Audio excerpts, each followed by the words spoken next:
سلام، امیدوارم حالتون درجه عالی باشه. من سعید کاشانی‌راد هستم، مربی نکاراته و اینجا میزبان یکی از بهترین مربی‌های ایران و جهان هستیم. سنسی مهدی احمدی، مربی سابق رده‌های مختلف تیم ملی بزرگسالان جوانان امید و این افتخار داریم که پشت مسابقه خیلی خوب داشته باشیم. بریم که یه احوالپرسی کنیم، بریم سراغ سوالا و دغدغه‌هایی که به ما گفتید. بسم الله الرحمن الرحیم. بنده هم خوشحالم که اینجا در خدمتتون هستم. امروز واقعا استعدادهای خیلی فوق‌العاده من تو استان اصفهان دیدم و هم مربی‌ها هم بازیکن‌های خیلی خوبی اینجا حضور دارن. انشالله که با پشت کاری که دارن موفق باشن و آرزوی بنده هم موفقیت این عزیزانه. بسیار عالی.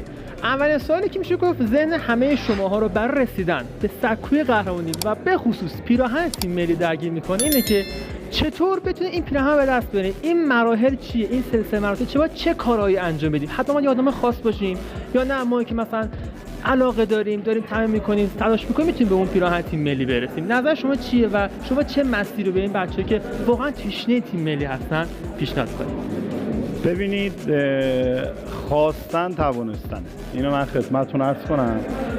هیچی بدون تلاش و زحمت به دست نمیاد. شما اگر تلاش بکنی، زحمت بکشی، واقعا وقت بذاری، ببینید ورزش کاراته اگر پشت کار داشته باشی و ناامید نشی مطمئنا نتیجه میگیری، به شرطی که من همیشه به بچه‌ها گفتم ورزشکار عین یه آدم روزه‌دار باید باشه. کسی که روزه است، چشاش باید روزه باشه، دستش باید روزه باشه، پاش باید روزه باشه، زبونش باید روزه باشه. یه ورزشکار حرفه‌ای نمیتونه شب دیر بخوابه. یه ورزشکار حرفه‌ای نمیتونه تفریحات به قول یارو گفتنی نامناسبی داشته باشه. من همیشه به بچه‌ها میگم بچه‌ها شما دو تا شغل دارید، یک درستونه، دو ورزشتونه. باید تمرکز داشته باشید، باید دووم بیارید. بالاخره شما آدمای بزرگی تو این دنیا وجود داشتن که بارها و بارها و بارها شکست خوردن، ولی چون ماندن و تحمل کردن به اون جایگاهی خواستن رسیدن. ورزش هم همینه، تلاش و پشت کار به اون جایی که واقعا آدم دوست داشته و آرزوش داره میتونه برسه. بسیار. پس اینجا ما میگیم پشت کار و امید خیلی مهمه. حالا اینجا یه موردی که پیش میاد اینه که بچه‌ها میگن خب ما الان پکیج تکنیکا رو بلدیم، باید خیلی دنبال تاکتیک بریم، خیلی باید این ور بریم اون ور بریم. شما برای که الان یه کسی که کار میکنه چی کار کنه که خیلی راحت هم خیلی زده نشه از کاراته، هم فشار زیاد تحمل کنه، اما خیلی نتیجه خیلی خوبی بگیره و راندمان خیلی بالایی تجربه کنه تو بحث کمیته؟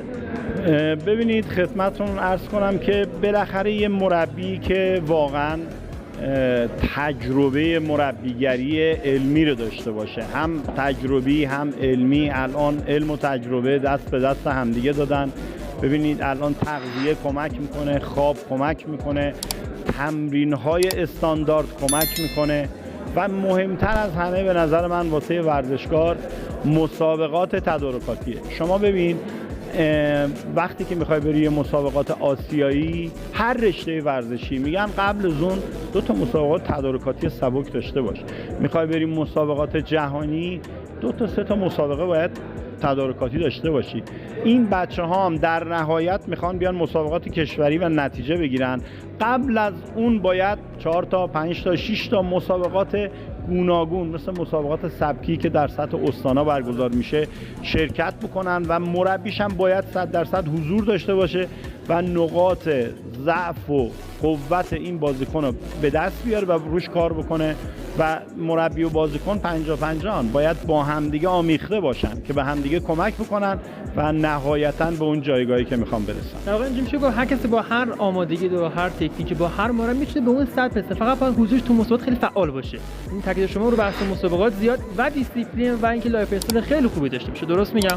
ببینید با هر آمادگی نه، شما وقتی که به قول یارو گفتنی میخوای 4 تا 5 تا مسابقه شرکت بکنی متوجه میشی که مثلا لحاظ قلبی عروقی بدن آماده نیست، 2 تا مسابقه میدی، 3مین مسابقه لاکتیکی میشی، بدن جواب نمیده، باید بری از نظر قلبی عروقی خودتو تقویت بکنی. یه وقت میبینی توی مسابقات اونجایی که باید یه چاوکی داشته باشی و یه تکنیک خیلی خوب بزنی بدن جواب نمیده، باید بری بدن سازی کنی، بدنتو آماده کنی. یه وقت میبینی تکنیک‌ها و تاکتیک‌های اشتباهی میزنی، باید بری کاراته کار کنی، تو باشگاه کمیته بزنی، ایراداتو درست کنی، بعد بیای یه لول بالاتر که همون مسابقات سبکی استانی، بالاتر از اون دیگه بیای تو مسابقات کشوری و تو لیگا خودتو نشون بدی. بسیاری. سیاسی موردی که از بحث مالی و هزینه ها هستش. خیلی دغدغه مالی دارن، میگن خب نه من الان پول ندارم نمیتونم، یکی میگه من خیلی پول دارم پس قهرمانم. شما این بحث مالی تو بحث حالا قهرمان شدن و از اون مربی شدن چقدر جایگاهش مهم می‌بینید؟ چه جوریه شرایط؟ تجربه خودتون چیه؟ ببینید این که بگیم به قول یارو گفتنی اوضاع مالی تأثیری نداره، این اصلا نمیشه گفت، چون اوضاع مالی شما شاید تو رعده‌های پایه هیچ اتفاقی واسط نیفته، اصلا پول داشته باشی نداشته باشی، چون از طرف پدر مادر نهایتاً یه شهریه است و یه ورودی مسابقات.